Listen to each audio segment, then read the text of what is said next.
Salut tout le monde, bonjour à vous tous et à vous toutes. Assalamu alaikum wa rahmatullah wa barakatuh. Alors bienvenue à vous dans cette nouvelle vidéo Islam et Culture dans laquelle on va parler un petit peu d'actualité. On va revenir notamment sur la fête du sacrifice. Alors forcément si vous avez vu les informations, vous avez pu remarquer qu'on a assisté à toutes sortes de polémiques plus stériles les unes que les autres. Et qui ont pour but, encore une fois, de diaboliser les musulmans et de les faire passer pour ceux qui ne le sont pas. Hein. Nous y sommes tous habitués maintenant depuis plusieurs années maintenant. Et donc, on a pu assister à une sortie de Majid Oukasha dans les GG, dans les grandes gueules par exemple, qui nous disait que la fête du sacrifice, eh bien, les bêtes étaient donc sacrifiées dans d'horribles souffrances. Je préconise un abattage par égorgement pour le bien-être de l'animal, parce on constate, moi je le constate tous les jours, que l'animal est abattu de façon plus rapide et plus efficace. Mais phénoménal, elle souffrait des minutes et des minutes, etc. Vous avez vu, c'était Majid Oukasha était super, on a senti qu'il avait énormément de miséricorde pour les pauvres moutons, etc. Mais bon, on l'a jamais vu sortir des heures et des heures contre les tortures contre les porcs. Alors certainement qu'il nous fera une petite sortie histoire de montrer que non, finalement il est neutre, mais bon, on connaît la chanson. Alors quand on lit son livre, quand on regarde toutes ses vidéos, on ne l'a jamais vu vraiment prendre du temps pour le droit des animaux en règle générale, c'est-à-dire les porcs, etc., comme on a pu le voir justement dans les GG, hein, quand quelqu'un a parlé de cela, comment les porcs étaient traités hein, dans les porcheries, etc. On n'a jamais vu Majid Oukasha parler des minutes et des minutes sur ce sujet-là. Parce que ça touche pas les musulmans, ça touche ceux qui mangent du cochon, du porc, etc. Donc on voit bien qu'il y a ici beaucoup de partialité et un objectif. L'objectif, évidemment, je le dis souvent, il consiste à salir l'islam, à noircir l'islam et les musulmans. Et ce n'est pas pour rien que Majid Oukasha a été choisi pour être justement présent dans les grandes gueules. Hein, on sait à qui appartient cette radio, etc. Je ne vais pas revenir là-dessus, j'en ai déjà parlé, peut-être qu'on en parlera vite fait, mais dans cette vidéo, je vais parler donc de Majid Oukasha et de ses prétendues accusations concernant les horribles souffrances concernant donc les moutons, mais aussi concernant le fait que Majid Oukasha nous dit que le Dieu Allah dit dans le Coran, le Dieu Allah dans le Coran interdit le fait de, comment dire cela, d'étourdir l'animal. Hein. Donc Majid Oukasha a affirmé que c'était interdit, on va revenir là-dessus. Et puis on reviendra aussi sur le fait que Golden Adel sur La France Libre eh bien, affirme qu'on reconnaît une civilisation au traitement qu'elle réserve aux animaux. Et puis bien sûr Golden Adel a retweeté ou aimé, je ne sais plus, un tweet dans lequel on voyait un musulman, certainement un maghrébin, en train d'égorger un mouton. C'était une parole de Gandhi hein, qui a été relayée et on va revenir là-dessus, Inch'Allah. En fait, Golden Adel essaye de dire que le traitement des animaux dans l'islam est horrible. Hein, il essaye de dire cela, bien sûr. Ça relève du mensonge, du cliché. Hein, du cliché. Et encore une fois, c'est pour salir l'islam et les musulmans. On va revenir, ne vous inquiétez pas là-dessus. Et puis, on va revenir sur le fait que, soi-disant, un arabe qui tue sa mère et sa sœur eh bien, agirait par islamisme, etc. On a vu ça avec... je ne vais pas revenir sur tous les commentaires de ces malades obsessionnels islamophobes là. J'en ai un peu marre de rentrer dedans. Vous aurez constaté qu'ils ont essayé de défendre le fait que cet individu serait un islamiste. Celui qui a tué sa mère et sa sœur, je crois. Donc on va parler de ça. Alors, on revient tout de suite sur Majid Oukasha. Alors Majid Oukasha nous dit donc que les animaux souffrent d'une terrible souffrance quand ils sont égorgés. Alors selon les spécialistes, ce n'est absolument pas le cas. Lorsque la bête est égorgée convenablement, comme il le faut, eh bien elle ne souffre pas des minutes et des minutes. Ceux qui ont pu assister à un véritable égorgement fait comme cela est comment dire cela, réglementé, voilà, en islam, dans le Coran et la Sunna, etc., eh bien, constateront que la bête eh bien, meurt relativement assez vite. D'ailleurs, Majid Oukacha n'est pas un spécialiste dans la question, et quand on revient aux spécialistes, on s'aperçoit qu'ils disent cela. Donc là, tout de suite, je vous mets la vidéo concernant ce sujet. Est-ce que l'abattage rituel pose un problème? Alors, est-ce qu'il pose un problème en termes d'hygiène? Normalement, un animal, avant d'être abattu, doit être mis à jeun pendant 24 heures. Normalement, il n'y a pas de problème gastrique. Enfin, on a parlé du reflux gastrique au moment où on tranche la gorge de l'animal. Alors, il pourrait souiller une partie du collier de l'animal. Il faut savoir que c'est des parties qui sont enlevées même dans un abattage classique, un abattage par étourdissement. Donc, non, je pense pas. Non, vraiment, je ne pense pas qu'il y ait... On précise que vous préconisez plutôt un abattage par égorgement. Je préconise un abattage par égorgement pour le bien-être de l'animal. Parce qu'on constate, moi je le constate tous les jours, que l'animal est abattu de façon plus rapide et plus efficace. Il meurt plus rapidement après avoir été égorgé. Le problème de l'étourdissement, c'est que vous rajoutez une tâche, enfin vous rajoutez une chose supplémentaire dans la mise à mort, et toute chose supplémentaire, vous mettez des risques. Non, vous savez, l'étourdissement, ça consiste à fracasser le crâne de l'animal avec un objet qui s'appelle le matador, et cette technique n'est pas à 100% efficace. C'est une décharge, non. Alors pour les petits animaux, ils sont électrocutés. Pour les bovins, par exemple, ils sont abattus avec un matador. Mais c'est pas réussi à tous les coups. L'égorgement, au moins, on est sûr que c'est réussi immédiatement à tous les coups. Alors, revenons donc à notre sujet. Vous aurez constaté que Majid Oukacha dit des idioties concernant donc l'égorgement, lorsque celui-ci est bien fait. On va revenir là-dessus. Et aussi que on a par exemple Marine Le Pen qui nous dit que la bête peut souffrir, souffrir d'atroces douleurs quand elle est égorgée 17 minutes ou 14 minutes, je sais plus. Alors vous imaginez une bête bien égorgée qui souffre 14 minutes, il va falloir me la montrer quoi. Il va falloir, c'est quoi, c'est un éléphant? C'est un éléphant, c'est quoi? Il faut me montrer, hein. Je demande à voir.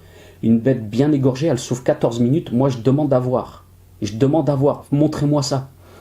Mais bon, encore une fois, je reviens sur le fait que tous ces gens sont des hypocrites.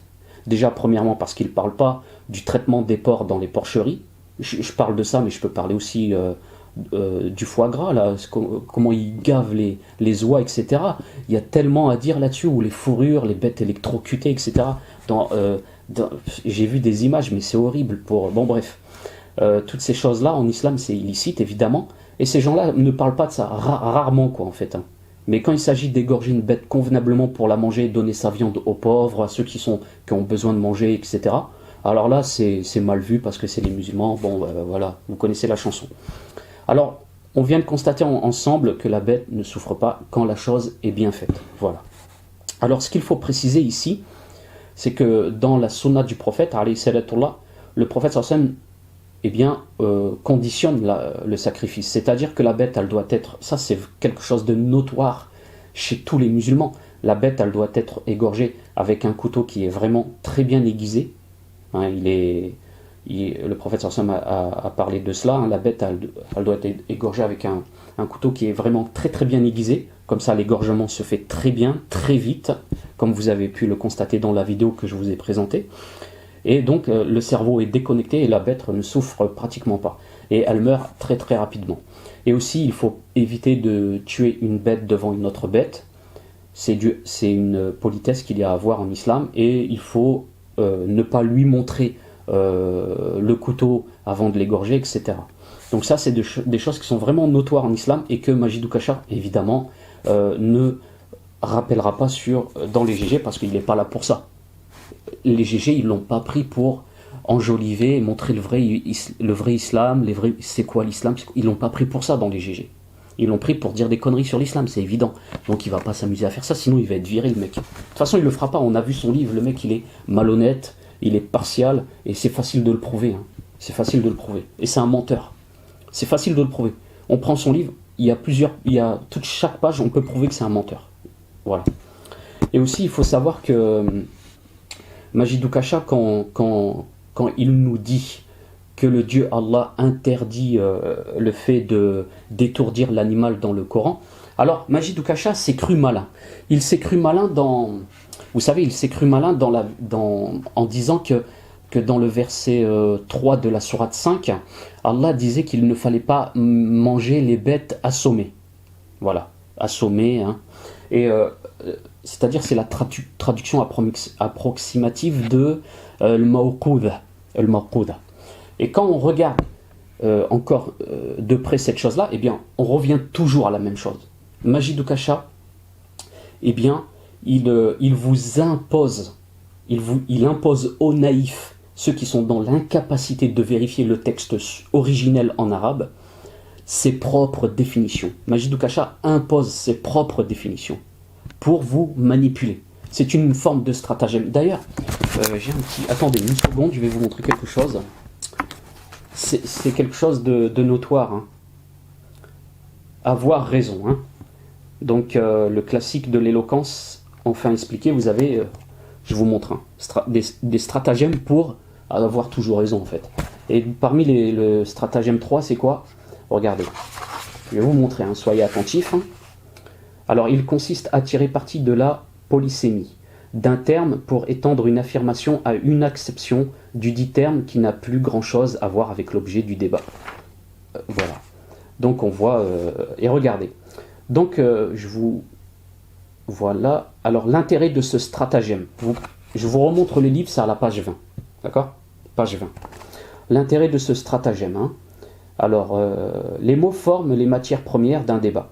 Et comme un même mot peut avoir plusieurs sens, l'une des clés d'un débat est de parvenir à imposer des définitions qui nous arrangent pour les principales notions qui seront utilisées. Donc, à quelque chose près, ça ressemble à cela. Majid Oukacha impose ses propres définitions.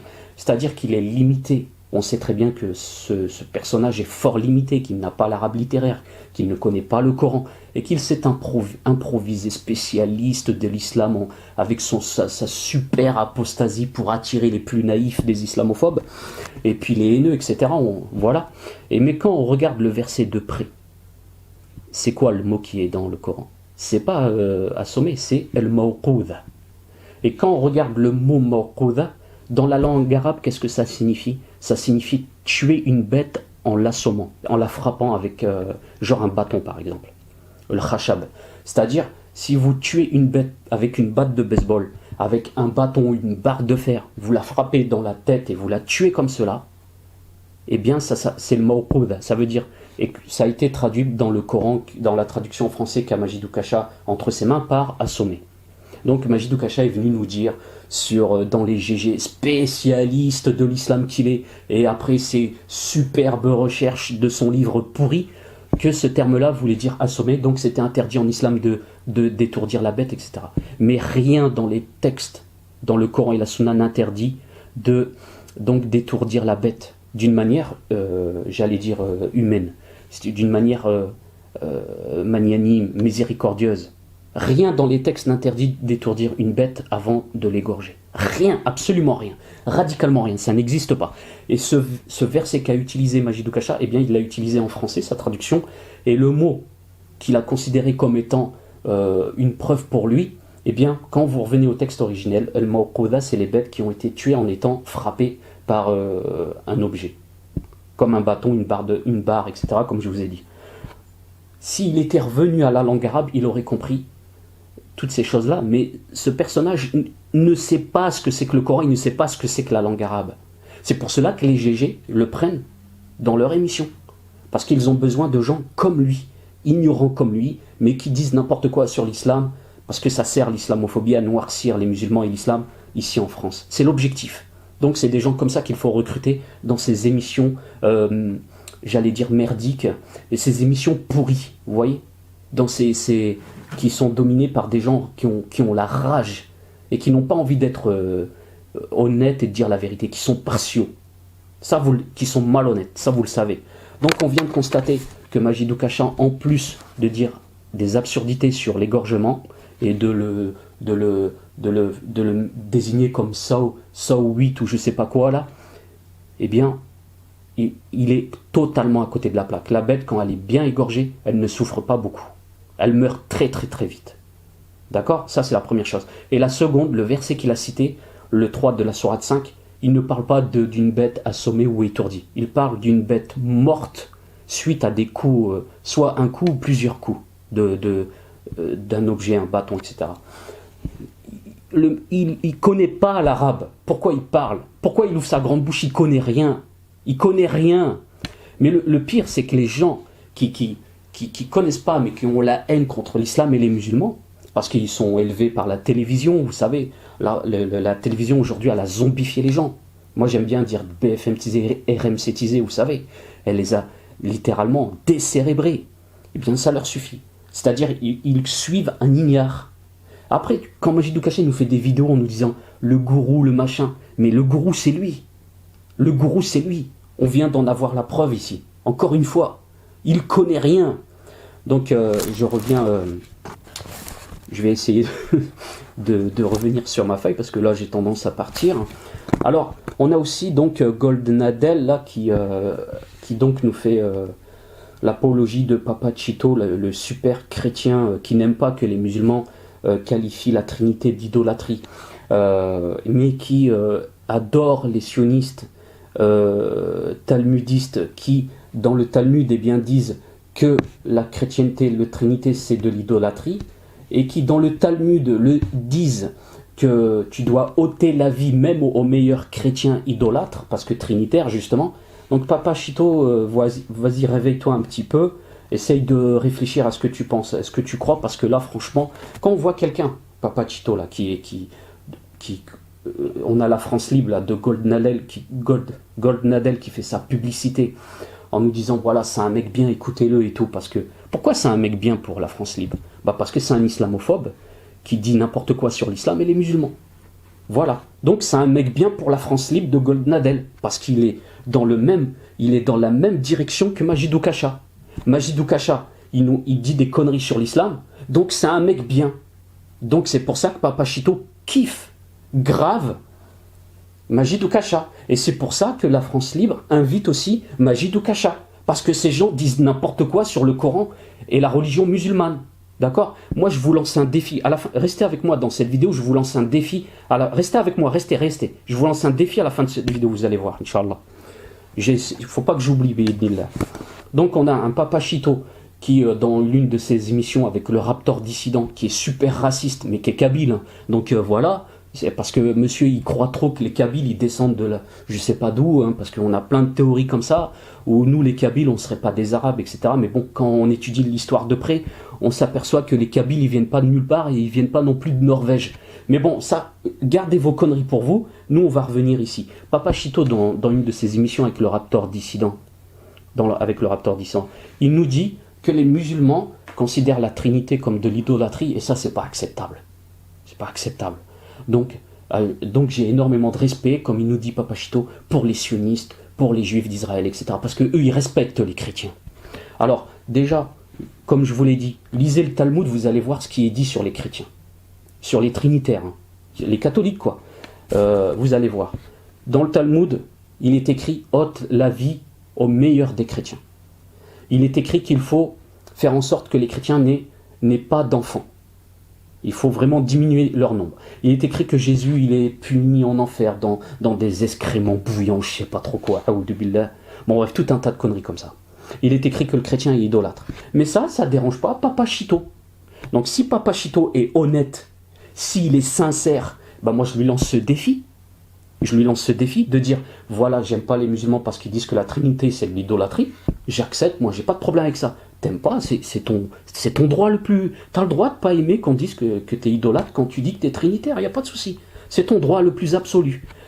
Mais moi c'est aussi mon droit le plus absolu de dire que je suis un musulman monothéiste, que Dieu, Allah, il n'a pas de fils, et que celui qui associe à Allah un fils ou je ne sais quoi, c'est un idolâtre. C'est une forme d'idolâtrie. C'est mon droit le plus absolu. Et je l'assume. Et c'est ça la croyance musulmane. Il n'y a qu'un seul Dieu, il n'a pas de fils, et Jésus c'était un prophète, etc. C'est sur ça qu'était le prophète Mohammed, c'est sur ça qu'étaient tous les prophètes, et c'est sur ça qu'est le musulman. Et bi'idnillah, on demande à Allah Azzawajal qu'il nous fasse mourir comme cela. Et c'est notre droit le plus absolu. Personne ne peut nous l'enlever. Personne ne nous l'enlèvera. Voilà. Donc Papa Chito, quand il nous dit qu'il n'aime pas qu'on traite d'idolâtre, qu'ils le disent aussi dans la France libre, avec Goldnadel. Ouais, j'aime pas le Talmud, parce que dans le Talmud, il est écrit ceci, il est écrit cela. Vas-y, dis-le, sois honnête, sois partial. Parce qu'on a toujours des gens qui sont... Vous êtes tout le temps en train d'insulter l'islam pour des trucs qui sont faux ou alors vrais, par exemple, comme là, l'idolâtrie trinitaire. Ça, c'est une chose, c'est comme je vous l'ai dit.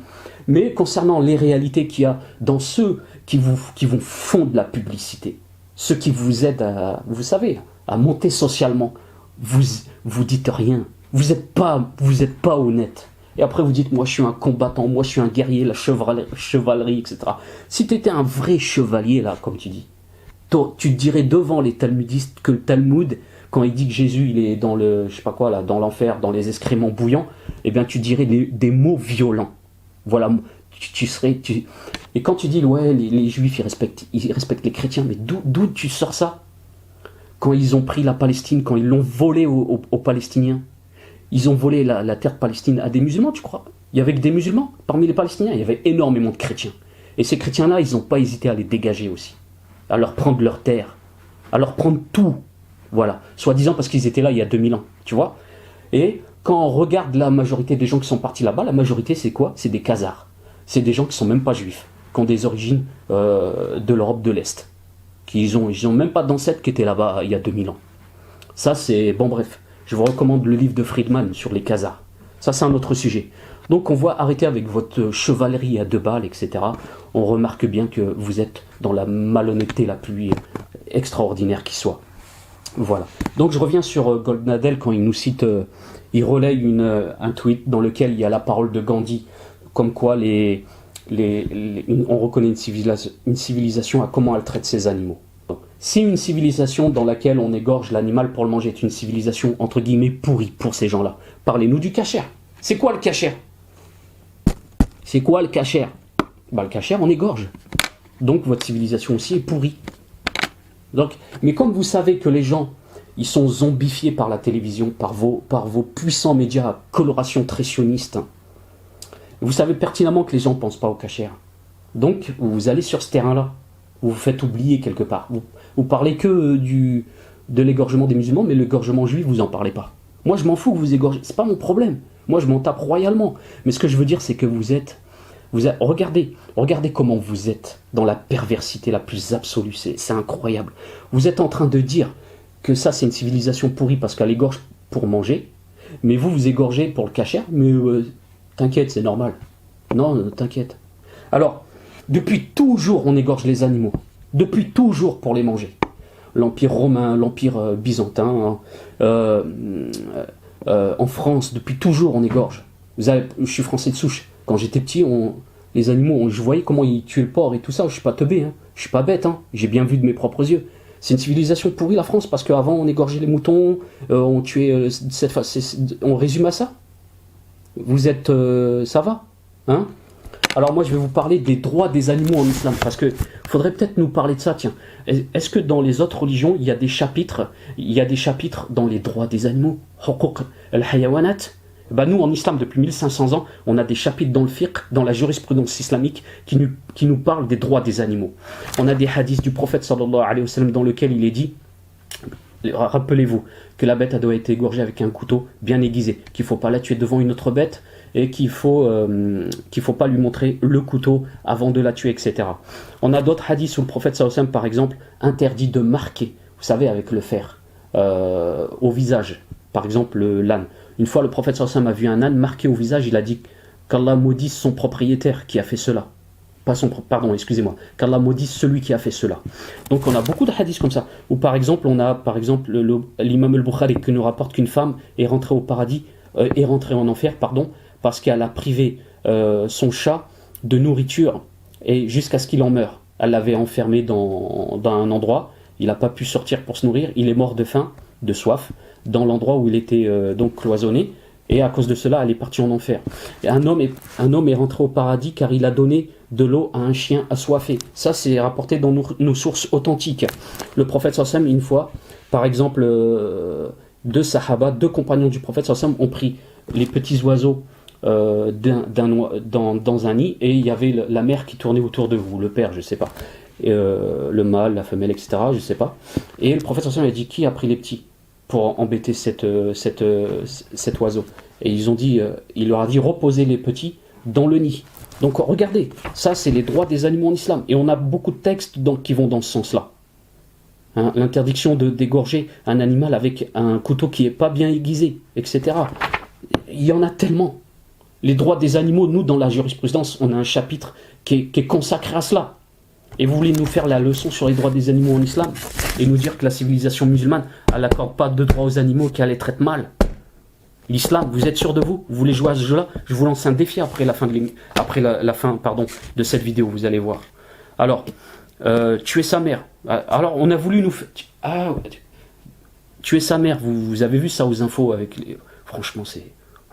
On a voulu nous faire croire que c'était un islamiste qui a tué sa mère.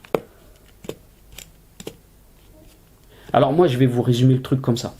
Vous savez, quelqu'un qui dit, même il s'appelle Abdullah, il a fait 50 fois le Hajj, tout ce que vous voulez.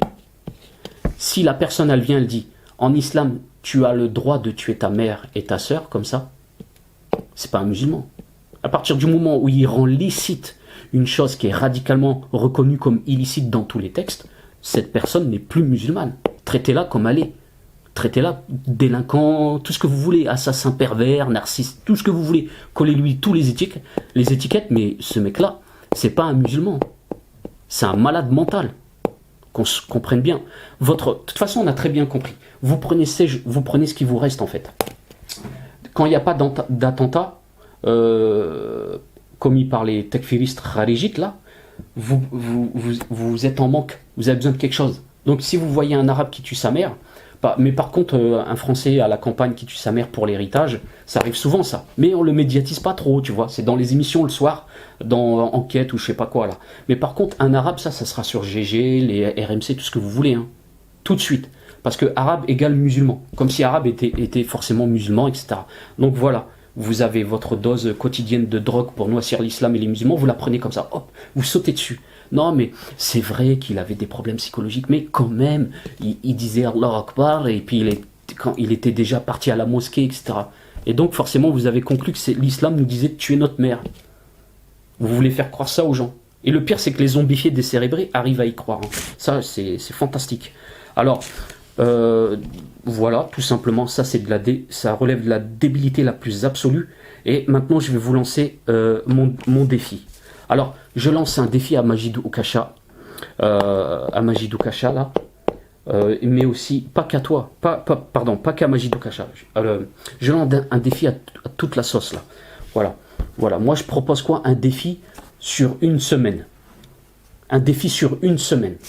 Voilà, genre 5 jours de débat, toute la journée. Voilà. Vous ramenez Majid Oukasha, Michel Onfray, Éric Zemmour et l'autre là, Finkielkraut, vous les ramenez les 4 là. On fait une semaine de débat avec eux, bien avec des règles et tout ça. C'est pas on prend Marshall pour dire le mettre au milieu avec ses commentaires tendancieux, etc. Hein. Non, il y aura des règles basées sur la science. On ne va pas nous ramener des conneries. Tiens, Allah il dit ça dans le Coran en français. Non. C'est quoi en arabe peut-être? Ignare que t'es. C'est quoi en arabe? Vas-y, dis. Sors le mot en arabe. Viens pas nous sortir des débilités d'ignare là. Ou alors quand Michel Onfray nous dit le Coran dit que avoir des filles c'est pas bien. Ramène-nous le verset là. Vas-y, viens, on va débattre là. Ramenez les 4 là. Michel Onfray, Zemmour, Majid Oukasha et Finkielkraut là. Dans chaque page du Coran, il faut tuer les juifs. Viens Michel Onfray, viens Zemmour. Viens. On va parler de tout ça. Et du côté musulman, on va ramener 4 frères aussi. 4 personnes compétentes. D'accord? Et on fait un débat sur une semaine. Préparez ça. Moi, je vous lance le défi. Et on passe carrément, si vous voulez, on le fait en direct sur les GG. Pas de commentaires à la con avec du Marshall et quoi que ce soit. Le mec au milieu, professionnel. Lui, il a la parole tentant. Lui, il a pas. Et pas de commentaires avant, pas de commentaires derrière. Pendant une semaine. Ouais, 8 heures dans la journée. On va débattre là. On va voir si vous n'êtes pas des menteurs, calomniateurs, islamophobes, sionistes. On va détailler tout. On va parler ensemble. Et on va voir à la fin qui a raison et qui a tort. Qui veut dire du mensonge et qui veut dire la vérité. On va ressortir au bout d'une semaine avec une réponse bi'idnillahi ta'ala. Voilà, donc moi je vous lance ce défi-là. Venez à 4. Et vous pouvez venir même à 10. Et même à 50 si vous voulez. et on ramènera 50 de notre côté. Et on va débattre si vous voulez 3 mois. D'accord? Si vous êtes sentez capable, on va le faire. Moi, je vous le dis, arrêtez de parler tout seul dans vos médias là. Vous avez le monopole de la parole. Venez débattre. Venez vraiment avec des arguments qui pèsent. Des arguments des vrais. Quelque chose de lourd. Au lieu de nous dire, ouais, il y a Abdullah qui, au parcours laborieux, qui a échoué dans toute sa vie, qui a tué sa mère, et soi-disant, il est islamiste, ou il connaît le Coran. Il connaît que dalle, ce mec-là. Tout comme vous. Les points communs entre les gens fous, les quelques personnes là, folles comme ça, et surmédiatisées, hein, voilà, vous savez pourquoi, hein, on connaît le but, et vous, c'est qu'ils sont tous, et vous aussi, ignares concernant l'islam. Alors c'est pas le mec qui a été élevé dans le rap, et qui devient soi-disant islamiste, qui va nous faire les leçons à tous les musulmans du monde, qui ont fait un minimum d'efforts pour connaître et appliquer leur religion. C'est pas le mec qui a été élevé dans le rap anti-français, hein, le rap anti-français, qu'émettant Jacques Lang là, c'est pas lui qui est resté dans ce rap anti-français et la délinquance qui va faire la morale à l'islam et à l'histoire de l'islam, d'accord?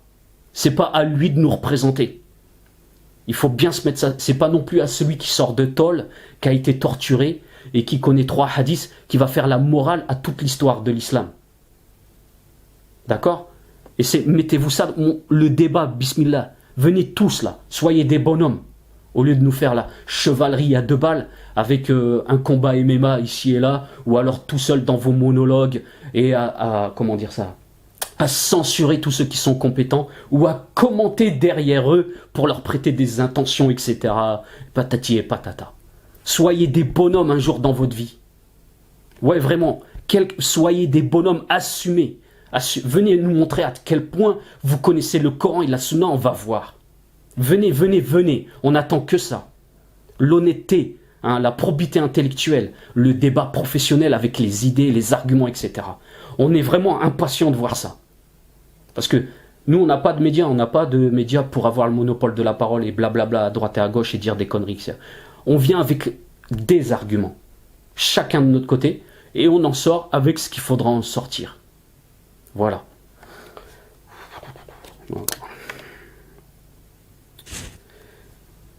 Donc sur ce, je vous laisse, et puis n'hésitez pas, hein, à relayer nos vidéos, etc. Vous connaissez le classique. À vous abonner, et voilà, et voilà. Qu'est-ce que je peux dire d'autre? J'ai fini cette vidéo, je suis un peu en retard, je vous dis Eid Moubarak, hein. Bonne fête à tous, en retard évidemment, hein. Qu'Allah Azzawajal nous préserve tous, nous guide tous et nous accorde la meilleure des fins. Et puis n'hésitez pas à soutenir Islam et Culture, etc. hein. On a un compte Paypal, etc. Bon, bref, vous connaissez la chanson. Pour les livres, le matos, etc. pour faire l'association, parce que là on est vraiment très loin de réussir encore, parce qu'on n'a pas beaucoup de soutien, faut dire la vérité. Mais alhamdoulilah, on se débrouille, on fait avec, et puis... Alors, avant de terminer, excusez-moi si j'ai été, ou je vous ai semblé un peu agressif, c'est pas du tout mon intention. Je suis un peu en colère contre cette injustice, mais avec respect, et vraiment avec respect, et... je suis pas dans la gaminerie comme certains. J'ai cité quelques exemples, hein, de fausse chevalerie. Bon bref, vous savez, combat, je sais pas quoi là. Bon bref, moi je vise l'argument, le débat et tout ça, voilà. Mais je suis en colère contre cette injustice, c'est normal. Voilà, j'ai le droit. J'ai le droit d'être en colère contre l'injustice, non? Allez, à plus tard, Inch'Allah, salam alaikum.